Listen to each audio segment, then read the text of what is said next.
Herkese merhaba arkadaşlar. Bugün Krallık 1647'deyiz. 1647. Krallıktayız arkadaşlar. Sizlere süper bir kale göstereceğim. Bu kale 1700 küsurlardan buraya göç etmiş bir kale arkadaşlar. 2 aylık bir kale. Şimdi bu kaleye şu an çok para yatırılıyor. Buna emin olun. Zaten birçoğunuz kaleye baktığınızda anlayacaksınız.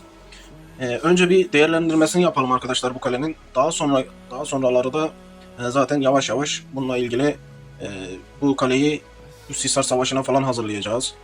Bunun ekipmanları ile ilgili düzenlemeler yapacağız. Şu anlık kalesini inceleyelim arkadaşlar ve değerlendirmesini birlikte yapalım.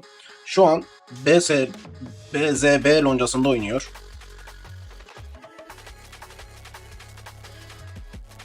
Türk bir lonca arkadaşlar. 15B kudreti var. Şu an 83 kişiler. Dediğim gibi yeni krallıktalar.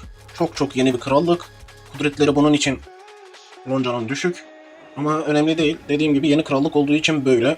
Şimdi 1647 ve üzerinde oynayan, işte yabancı loncalarda oynayan oyuncular bu loncayı tercih edebilirler. Şimdi yeni oyuncuların hep bana sorduğu, benim krallığa gelmek istemeleri işte ya da başka bir lonca göstermeleri konusunda beni darladıklarında şimdi onlara fazla bir seçenek sunamıyorum. Benim krallığa gelip oyunlarını mahvederler çünkü yeni oyuncular.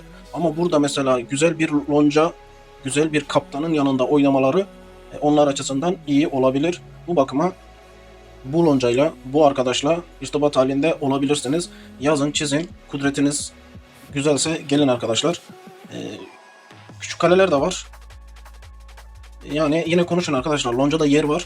Ama dediğim gibi kaptan her şeyden önce gelir. Bunun için yakasına gelin yapışın arkadaşlar. Bu loncada oynayabilirsiniz. Çok rahat sizlere savaş imkanı sunabilir. Şimdi dediğim gibi Armor lonca liderleri.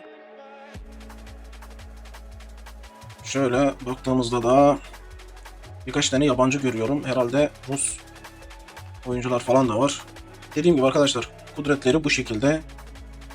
R4 oyuncuları.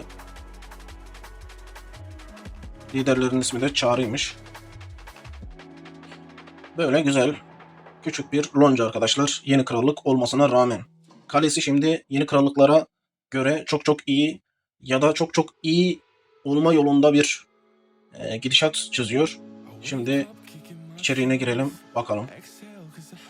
Dekorasyonu normal. Normal bir dekorasyon yapmış. Şimdi Mustafa, kalenin sahibi bu arada Mustafa.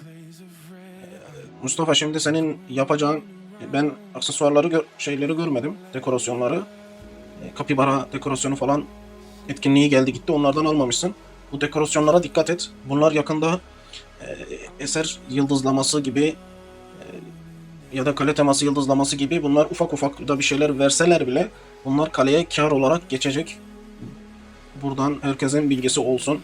Bugün sav verir, yarın SL'de verir. Bunlar önemli arkadaşlar. Dışarıdan görünüşü de bir kalenin önemli. Karşı tarafı korkutabilir. Sizden çekilmesini sağlayabilir. Bu gibi durumlar oluşturur. Şurada 2 tane var ama gerisini göremedim. Ha, burada almış. Burada almış ama niye kullanmıyor? Dur o zaman biz şunu bir dışarıdan bakınışına görelim. Arkadaşlar kalenizi de kontrol etmek isterseniz bu şekilde dışarıdan bakabilirsiniz. Buna da bilginiz olsun. Hani dışarıdan nasıl görünüyor? Üyelerden girin. Kendi isminize tıklayıp bakın. Ya da gazetede de isminiz falan çıkıyorsa oradan bakabilirsiniz. Şimdi burada ne var? Dekorasyon seviye 5. Şimdi biz bunu bakalım nasıl yükselteceğiz. 3 tane bundan varmış. 1.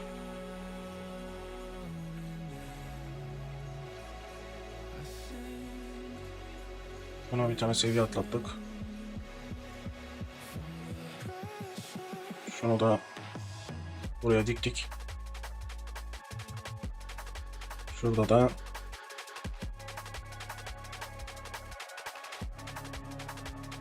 şunu da ikileyelim. Zaten bunda da 3 tane var. Bunu da 2 level yaptık. Özelliktir arkadaşlar. Bunun dediğim gibi en önemli özelliği aslında dışarıdan görünüşüdür. Şimdi örnek mesela 5'ti. Şu an 7 yaptık mesela. Bunlar şimdi birer kere aldığı zaman o yıldızlama oraya gelmiş. Buraya takmasa bile, yani bu dışarı çıkarmasa bile, şunlar mesela burada olmasa bile bunların varlığından dolayı oraya zaten yıldızlama geliyor. Ondan dolayı 2 tane dekorasyon aldığı için oraya normal 2 yıldızlama gelmiş. Ama biz bunlara rütbe atlattığımız için bunlar da oraya yazıldı. Yani 2 tane fazla yazılmış oldu. Dediğim gibi dışarıyı da biraz düzeltiyoruz. Yarın öteki gün çünkü bu kale üst savaşı yapacak. Karşıdaki adamlar biraz tırsması lazım. Ya da bu kalenin çok iyi bir şekilde gelişiyor olduğunu görmesi lazım. Şimdi kale teması ne durumda bir bakalım. Evet. Dışarıdan baktığımda zaten söyleyeceğim ilk konulardan biri zaten burası. Şeyi almış. Şanlı Aslan'ı almış zaten. Burada zaten Şanlı Aslan'ı kullanıyor. Onu almış, yıldızlamasını yapmış. Şimdi Mustafa şöyle, bu kale temalarını yavaş yavaş alman lazım. Şimdi sen oyuna para yatıran birisin. Ondan dolayı sana böyle bir tavsiye veriyorum. Normal koşulda parasız oynayan kişileri zaten bunu önermem. Normal adamların vardır zaten birkaç tane kare teması, onları kullanır geçerler. Şimdi bunlar SL'de veriyoruz, CP veriyor, SAV veriyor. Bunları yavaş yavaş düzeltmen lazım. Hepsini aynı anda al demiyorum. Ama bunlardan ala ala gitmen lazım. Yani birkaç günde bir tane de alabilirsin. Geldin 2-3 tane aldın, bir hafta sonra 2-3 tane de alabilirsin. Ama bunları yavaş yavaş alıp yıldızlaman lazım. Mesela şu çok ister de şuna bir tıklayıp bakayım, bir mevcut süper parşömenin 94 taneymiş. Evet, yıldız sayın önemli. Çünkü Kaptan Kale'nin yıldızı dışarıdan güzel görünmesi lazım. Tekrar bir gidelim. Şu an senin 13. Bunu dediğim gibi arttırman lazım. Kale temasını ve yıldızlarını. Bunun haricinde sana şunu söyleyebilirim. Yine geliyorum. Bugün bunu çok yapacağız demek ki. Eserler çok önemli. Burada hem yıldızlaması, hem seviyesi, hem de kutsaması. Şu an kutsamayı yapmamışsın hiç. Buna 1-2 tane kutsama yapılması lazım. Orada görünüşü değişmesi lazım. Şimdi bana ekipman anlamında soruyorsun. Ama sana şunu söyleyeyim. Bence son zamanlarda ekipmanlardansa artık eserler daha önemli. Bunu sana söyleyebilirim. Onun için hani ekipmanları yapıyorsun ama buradan eserlere yoğunlaş. Eserleri ilerlet. Şu an elimde ne var bir bakayım. Evet.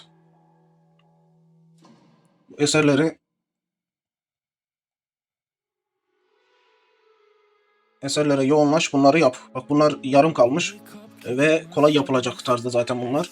Hani yıldızlaması kolay çakılır. 2'şer tane çaksan zaten bunları güzelce yükseltirsin, şu yapılmadık olanlara falan. Dediğim gibi kale yeni olduğu için illaki her yerde bir eksiklikler var. Ama eserlere yoğunluğunu ver. Hani sadece ekipmanla kurtarırım bu işleri gibisine düşünme. O eserleri düzelt. Bir kale teması, yıldızlaması, dediğim gibi dekorasyon temaları ve yıldızlamasına dikkat et. Yani yükseltmesine. Eserler aynı şekilde, eserlerin yıldızlamasını arttırman lazım. Çünkü rakibin şu an ben baktım, eser yıldızlaması seninkinden daha yüksek. Eser yıldızlamasına dikkat et.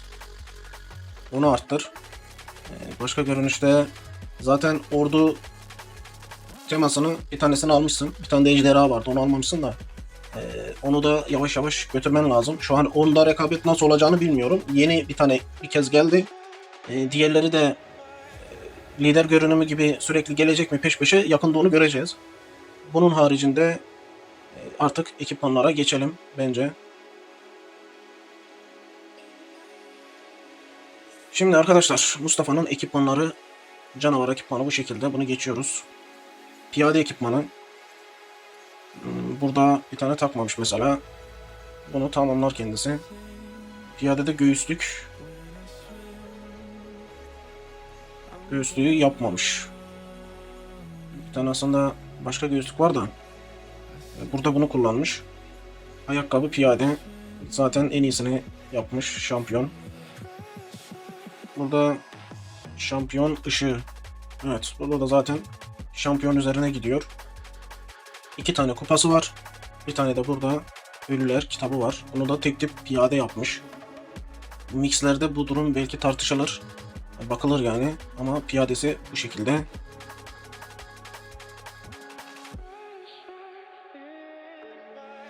Süvarisi. Süvaride de 2 tane mitik şampiyon var. Bir tane de sarı şampiyon. Bir tane yeni ekipman var burada.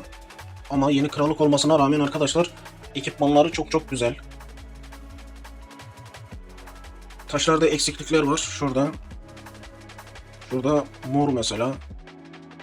Benim önceliğim aslında mix ekipman üzerine. Onlara aslında bakmak istiyorum. Bunlara kendisine bırakmak istiyorum aslında. Çünkü buradaki taşları kaldır. Mix ekipmana yerleştir belki yapılabilir ama başka ekipmanların taşlarını düzenle de tek tipe yerleştir düzelt. Bu sonraya kalsın bence. Çünkü tek tip şu anlık önemli değil. Mix'te üst savaşında, Hisar Savaşı'nda bir kapışma gerçekleşecek yakın zamanlarda çünkü. Önemli olan şu anlık mix ekipman. Taş olarak doğru takmış zaten. Taş sıralaması doğru. Ama sadece renkleri atlatılacak. Şurada 2 tane ordu SLD taşı takmış. Bunlar çok güzel. Bir de bunlar sarı olsa daha tadından yenmez. Bir de tek tipi ayarlamış. Bu da güzel olmuş. Şimdi okçuya bakalım. Okçu da güzel. Evet. Okçu olarak tek tip ekipman ayarlayabilirdi aslında bunu. Ama bunu mix'teki eldiven yapmış. Bu zaten okçu eldiveni ama saldırı desteğini az veriyor. Normalde bu CP ekipmanı savaşlarda, mixlerde. Bunun haricindeki ekipmanı zaten doğru. Şuradaki 45 bunu kullansa bu daha fazla. Şu anlık bu daha fazla yani. Ordu Max CP 36 bunun. Yani şu daha fazla. Okçuda bu fazla.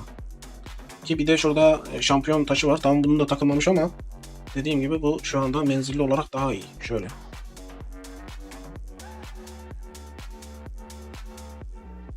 Bu okçu da şöyle dursun şu an. Dediğim gibi süvariye baktık.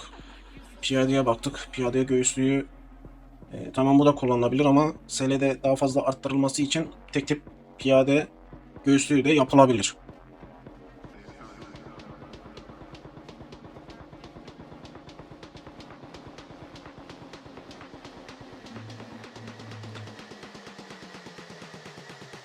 Şu an 6-5-9 ekipmanına bakalım arkadaşlar. 2 tane ekipman yapmış. 6-5-9. Şimdi tek tip süvari, kafalık süvari, piyade süvari, göğüslük, ayakkabı piyade süvari taşları takmış. Kendisi piyade. Okçu eldiven, 3 tip saldırı taşı takmış.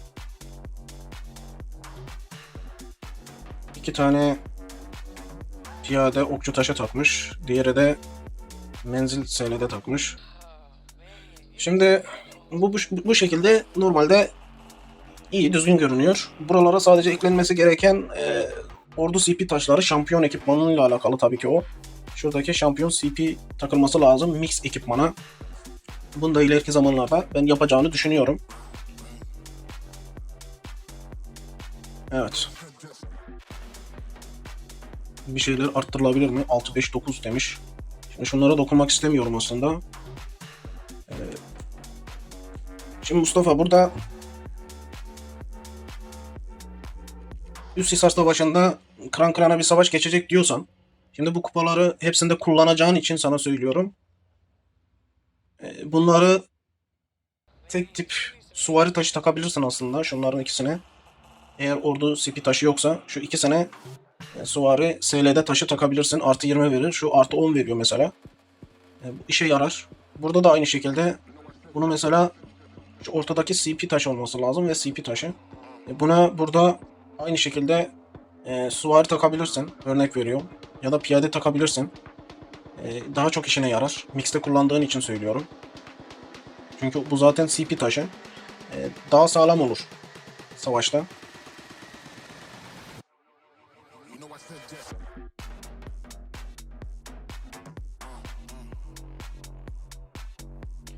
Evet.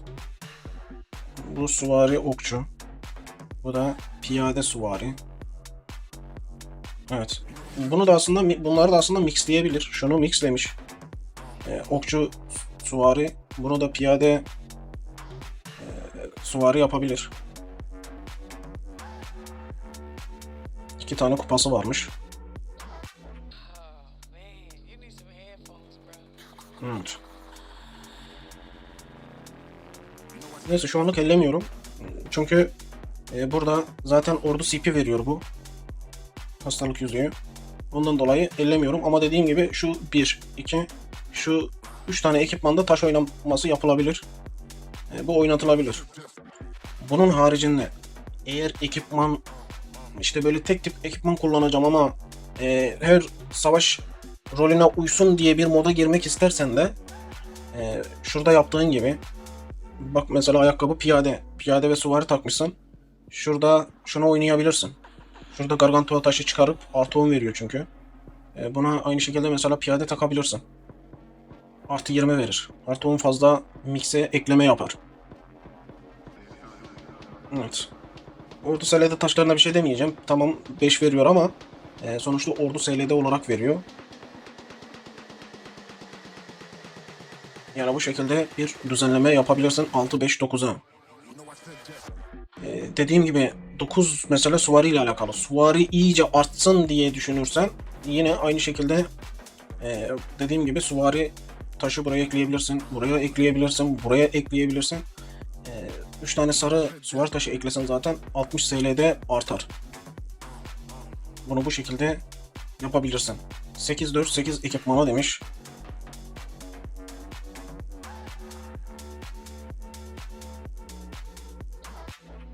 Şimdi süvari, okçu, piyade. Evet. Yine mixlemiş. Burada yine eldiveni kullanabilirsin. Bunda bir sıkıntı yok. Çünkü zaten mix taşı takmışsın hepsine. Orada CP veriyor zaten eldiven. Yani bu da burada kullanılabilir. Bilgin olsun. Hani 8-4-8'de kullanabilirsin.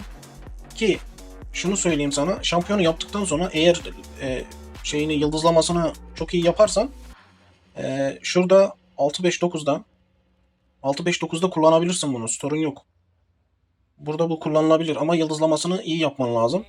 Çünkü piyade ve süvari veriyor. Senin de burada mesela en çok kuvvetli olması gereken süvari ile piyade. İkinci olarak piyade. Hani burada da onu kullanabilirsin ama CP destekli olarak burada da kullanabilirsin bunu. Burada da kullanabilirsin. Ama bunda dediğim gibi 8-4-8'de hazır ekipmanlı yıldızlamasını 14 yapmışsın. Bu az değil. Ondan dolayı bu şekilde bunu burada da kullanabilirsin. Evet. Dediğim gibi bunu Ölüler kitabını mesela piyade ve süvari. Tamam. Ama bunu tek tipe ayarlamışsın. Bu piyadeyi arttırmış.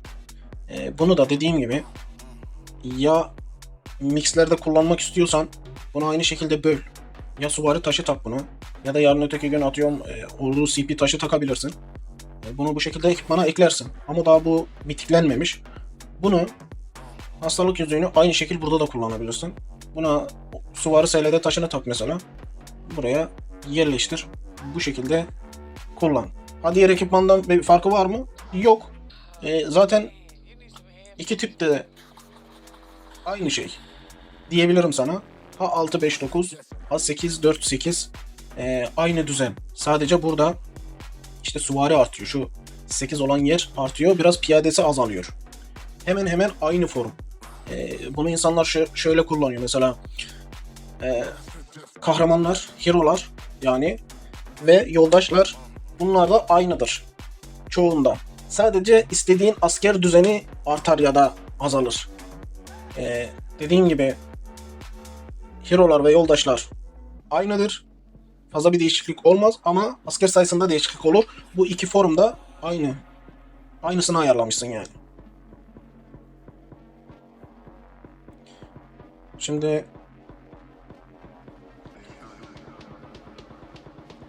bir saldırı durumlarına bakalım mı bu kalenin? Örnek mesela şöyle bir gözetleme atalım. Mesela kuleleri acaba nasıl yapmış? O da var. Evet, tünelleri mesela üzerindeki duran sonları fulllemiş. Baş tarafları kalmış. Ne yapalım? Piyade. Piyadeye geçtik. Şuradan piyadeyi seçelim. Piyadeyi fulllemiş mi bakıyoruz. Evet. Piyadeyi fulllemiş.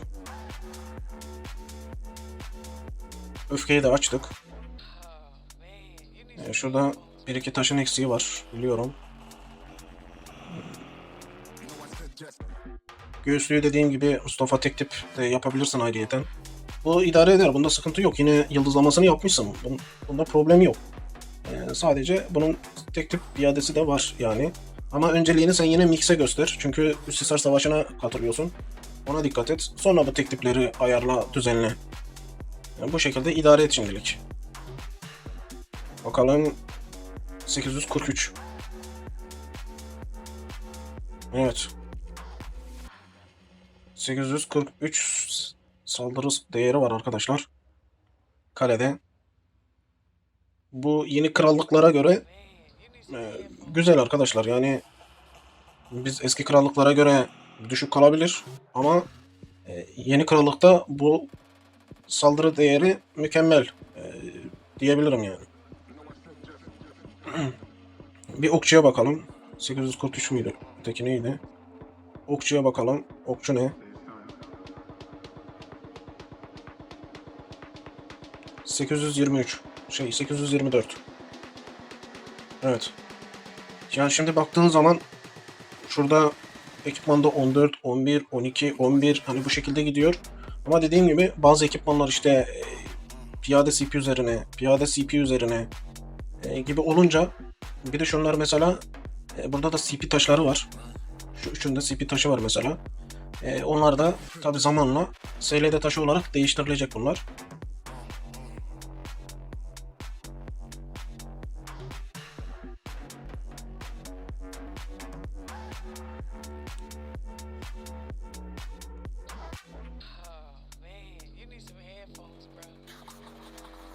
...824 dedik.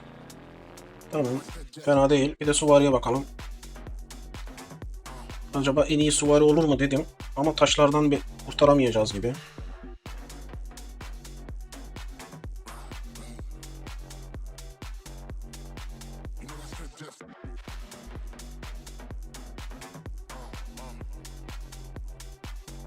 Evet 821 bu da. En iyisi piyadeydi gördüğüm kadarıyla. Sonra okçu, sonra da süvari. Şimdi zamanla arkadaşlar bu taşlar falan düzelecek zaten.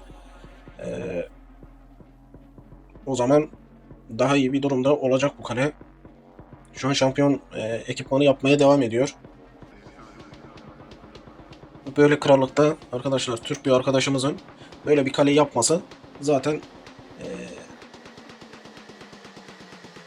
çok da umulur gibi bir durum değil. Normalde yabancılar yapar. 2 ayda böyle bir kale yapmak normal değildir arkadaşlar. Bakın sizde 3 tane zaten şampiyon ekipmanı yapmış. Eldiveni neredeyse fulllemiş.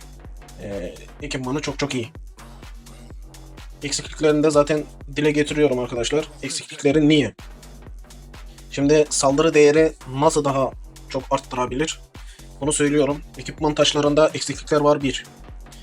Kale tema yıldız sayısı düşük 2. Şu an kale tema sayısı 260-270'lere gidiyor. Yani şu an 260'lar falan var da çok çok arttı. Eserler aynı şekilde bu kaleye göre düşük kalmış. Dekorasyonları ve ordu temaları tamam bir sonraki iş ama bu da hafiften takip edilecek bir konu. Dediğim gibi eserlere dikkat et Mustafa. Eserler daha kolay aslında yapılıyor. Daha kolay aslında yükseltiliyor. Kale yıldız sayısı da aslında önemli. Her bir tanesini fulllediğinde artı 10 saldırı desteği falan veriyor. Bu şekilde karşıdaki insanların önüne geçebiliyorsun. Kaledeki en iyi şeyi ben sana söyleyeyim, mix ekipmanı. Tek tiplerdense mix ekipmanın daha iyi. Bunu sana söyleyebilirim. Bu şekilde ekipmanı da zaten böyle kullanabilirsin. Bunu bu şekilde kullanıp bunu hem 8-4-8 hem de 6-5-9 olarak kullanabilirsin. Şimdilik sana şunu söyleyebilirim. Şunu söyleyeyim yani. Karşı taraf menzil kare duruyor dedin. Sen de menzil karede zaten sen o adamı yersin. Dur aklıma geldi. Kapasiteni falan bir değerlendireceğim senin de. Menzil karede sen o adamları başa başta yemen lazım. Bir de bunun haricinde dediğim gibi şurada yüzüğe falan süvari tek tipten sarı taşı çıkarabilirsen bunlara takarsan süvari karede dene. Burada onlara dene. Süvari kare, okçu kare bunları bu adamlara dene.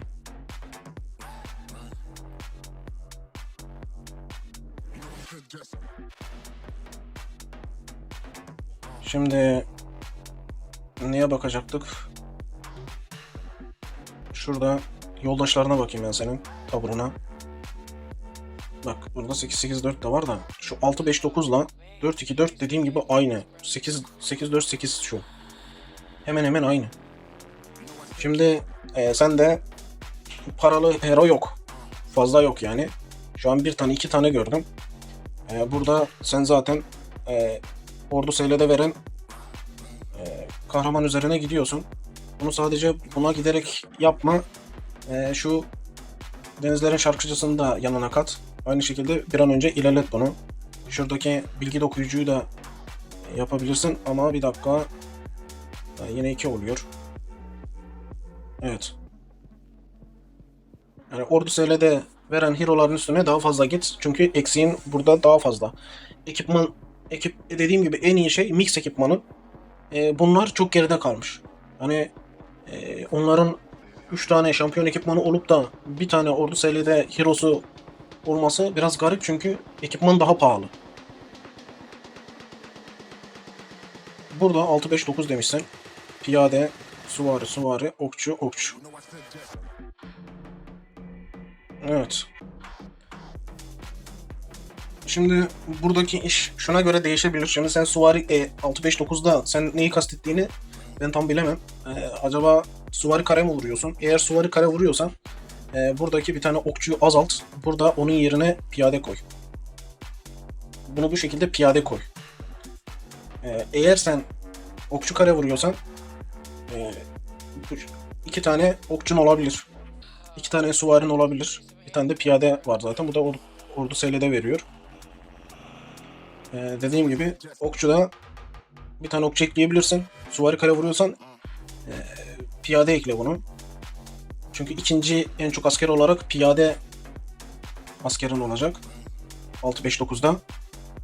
Bunu 8-4-8'de de aynı şekilde açıklayacağım.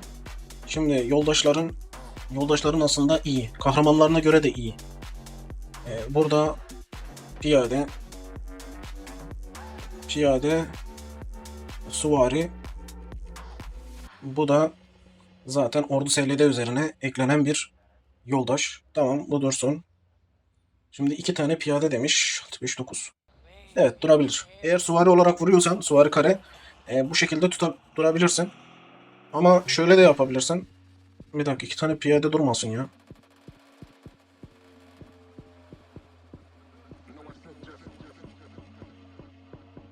İki tane piyade durmasın. Hepsinden birer tane koysak daha iyi. Böyle dursun. Bunu bu şekilde dursun. Şimdi buradaki eksiğin ne sana onu söyleyeyim. Normalde zaten eksik var paralı yoldaşlarında ama en son çıkan o iki tane yoldaşı yapmamışsın. Yılansı ve iblis örümceği yapmaya çalış. Bunları getirip buraya kat. Çünkü artık onlar da önemli noktalarda iş yapıyorlar. Buralara eklenmesi lazım. Onlar olsaydı burada yoldaşlarında değişiklik olurdu şuradaki. Ama onlar olmadığı için bu şekilde olması daha normal.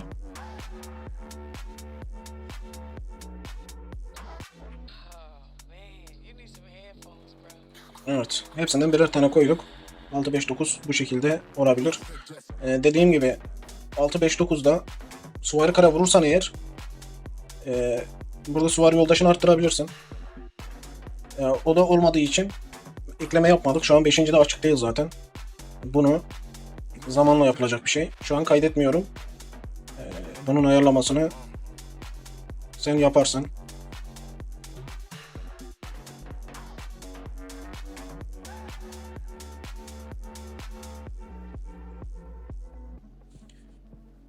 Sen yaparsın dedim ama en iyisi ben kendim yapayım, dur. Hazır dokunuyorum çünkü bana dedi yani ayarlayabildiğin kadar ayarla dedi de. Aslında ben ona bırakmak istedim ama şimdi burada ne yapmıştık? 6, 5, 9 olarak bunu düşünüyorsa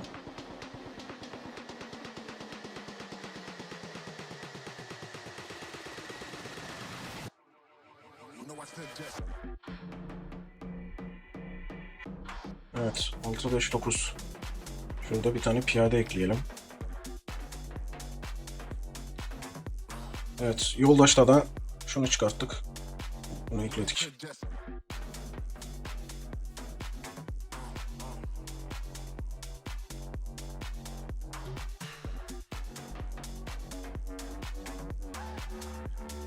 Şimdi burada da zaten bunu yapmamış. Burada 4-2-4'ü aynı şekilde yapalım. 4-2-4. 2 tane piyade, 2 tane süvari, bir tane okçu. Şimdi işler düşünceye göre değişiyor. Bunu burada kullansan mı, kullanmasan mı artı 8 veriyor burada.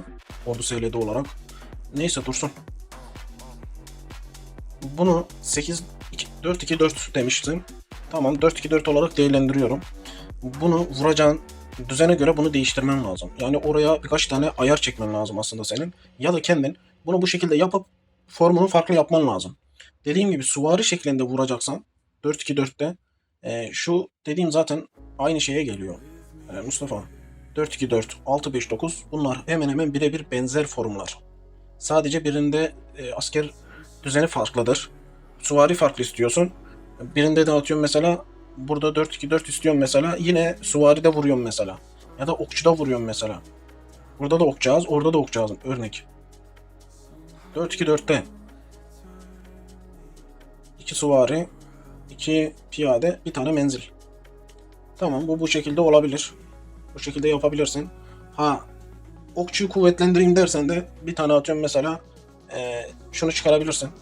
Bunu çıkarıp buradan şunu ekleyebilirsin. Bu şekilde okçu kareye dönüş. Okçu kareyi daha fazla kuvvetlendirirsin ya da daha fazla azaltırsın. Şimdi burada iki tane taktik vardır. Okçuyu ön planda tutup sadece oyalama moduna girme rolü var. Arkadakiler kuvvetli vurur. Biri de bir modda da şu var. Okçular çok fazla dayansın diye bir rol var. Yani iki modu var bu işin. Biri ya öndeki askerler, az olan askerler kuvvetsiz olsun. Birinde de öndeki askerler kuvvetli olsun diye iki rol var arkadaşlar buradan. Bu sonraların işi çok karışık. İleriki zamanlarda anlatırım belki de. Şimdi 4-2-4 demiş, aynı durum. Burada yine okçu eklenmemiş. Burada yine bunu çıkarıp bunu takıyorum. Böyle yapıyorum. Şimdi burada bana deseniz ki bu 5. yoldaş açık olsaydı buraya ne eklerdin? Şimdi arkadaşlar ben oraya şunu eklerdim. Burada paralı yoldaş var ama ben bunu eklerdim. Yani bunun eklenmesi daha iyi. Çünkü bu dediğim gibi okçu kare kullanıyorsan mesela okçuyu orada daha fazla direnç yapar. Daha fazla oyalar düşmanı. Çünkü bu sürekli gelip orada sürekli SL'de değerini arttırıyor. Peş peşe geliyor. Düşman sana ne kadar iyi vurursa o kadar geliyor. Daha fazla senin orada saldırı değerini arttırıyor. Bunu koyardım. Eğer okçu kare savunacaksam ya da okçu kare vuruyorsam. Ama piyade kare vuruyorsam bu sefer bunu koyardım. Bu bir ödülünü. Ama şimdi biz ortada kaldığımız için paralı yoldaşlar ve şurada Grifon'u koyup geçtik. Bu şekilde ellemedik. Ama savaş modunda baktığı zaman mesela alamadı. Menzilli kare vurdu mesela, örneğin alamadı. Bu şekilde de olsa diyelim ki vurdu, alamadı. Burada hemen piyadeyi çıkarır. Burada kar kraliçesini koyar. Arkasından burada örnek veriyorum. Ne var? Vurdu mesela, hemen şeyine baktı, rapora baktı. Raporda mesela hangi askerine değmemiş senin? Karşıdaki diyelim menzil kare duruyor her zaman. Sen vurdun mesela, menzil kareli adamı alamadın. Hemen rapora bakacaksın. Raporda senin hangi askerine değmemiş ya da hangi askerine az değmiş, az hasar görmüş mesela. Diyelim ki süvariye değmemiş. Senin okçun ve piyaden daha çok çalışmış diyelim. Burada hemen süvariyi çıkaracaksın. Burada hemen yerine bunu koyacaksın. Çakıcı yıldızı koydun. Hemen aynı şekilde menzil kareyi çakacaksın. Bu şekilde 2 tane atıyorum oynatma yaparak duruma bakacaksın. Ne değişmiş, ne oluyor? Bu şekilde karşı rakibin önüne geçmeye çalışacaksın. Bunu bu şekilde şöyle kaydettik. Kaydetmemiş miyiz? Evet, heresinden birer tane olarak kaydettim. Dediğim gibi bunları çok uzun iş. Hepsini aslında neredeyse tek tek anlatman lazım bu işlerin. Rapor izleme işi ya da diğerleri çok çok ayrı bir versiyon. Yani şimdi tek tip saldırılara bakacağım da bunları düzgün eklemiştir bence. Evet, bunları düzgün eklemiş diye düşün. Yoldaşlara bakalım. Evet.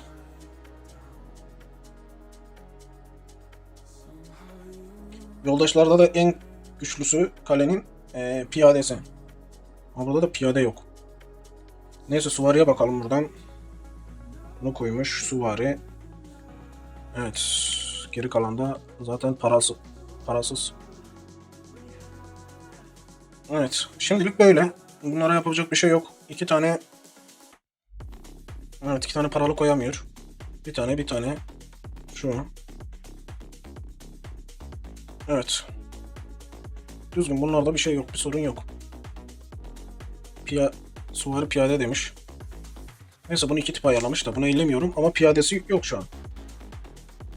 Ya da ben göremiyorum. Şimdi araştırmalarına ben bir bakayım bu kalenin. Ulan araştırma şurası. Evet. Araştırmalar full değil. Ki zaten full olması biraz zor beklenir. 2 aylık kale. Evet. Yani bunlar da saldırı değerlerini arttırıyor yani. Son yoldaşı aşmaya çalışıyor herhalde.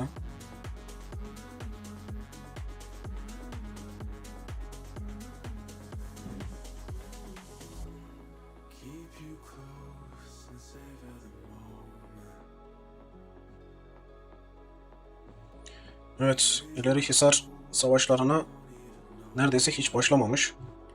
Karşı rakibin bunları nasıl yaptığı da aslında önemli. Bir düşmanda görünemeyen tek şey araştırma aslında. Tamam, araştırma kudretini görebilirsin ama araştırmada ne yapmış adam mesela? Onu fark edemezsin.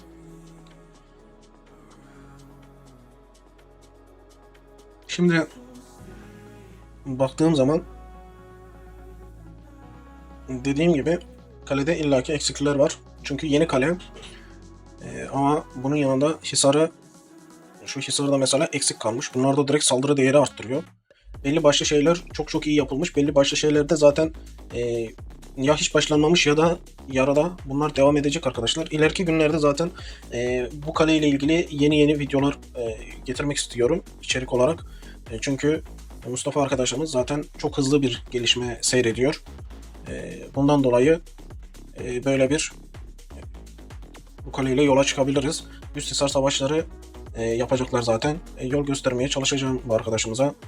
Buluncamıza yardımcı olmaya çalışacağız. Dediğim gibi arkadaşlar, kale güzel kale, sadece eksiklikler var.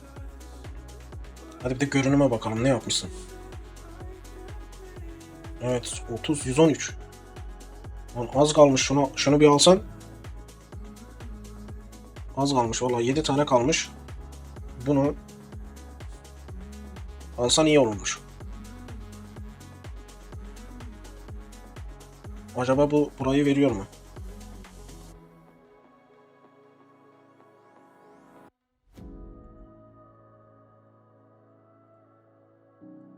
Ha, vermiyor. Evet. Yani yakında biz o yılanı da e, yılan lider görünümü de herhalde biz bu kalede göreceğiz. Lider görünümünde yakında göreceğiz arkadaşlar. Kaleyi görüyorsunuz arkadaşlar. Ejder teması var. E, Mix ekipmanı neredeyse eski krallıktaki kaptan kaleler gibi neredeyse yapmış. Yani çoğu kişiye göre çok çok iyi bir kale. 2 aylık kale anca bu kadar olur. Şimdi evet arkadaşlar, genellikle böyle zaten videoyu bayağı bir uzattık. Dediğim gibi yakında bu kaleyle ilgili yeni videolar, yeni içerikler getirmeye çalışacağım. Arkadaşlar dediğim gibi yeni krallıkta 1647. krallıkta BZB loncası bu şekilde krallıkta takılıyor. Gelebilirsiniz, loncaya katılabilirsiniz. Bu arkadaşla da irtibata geçebilirsiniz. Lonca lideriyle de irtibata geçebilirsiniz. Böyle bir kaptanın yanında oynamak bence zevk verir size. Bunun için eğer yeni krallıklardaysanız bir göz gezdirin, bir bakının. Üst savaşlarını falan izleyin. Bu şekilde size öneride bulunayım. Bugünlük bu kadardı. Bir sonraki videomuzda görüşmek üzere arkadaşlar. Sağlıcakla kalın. Kendinize iyi bakın.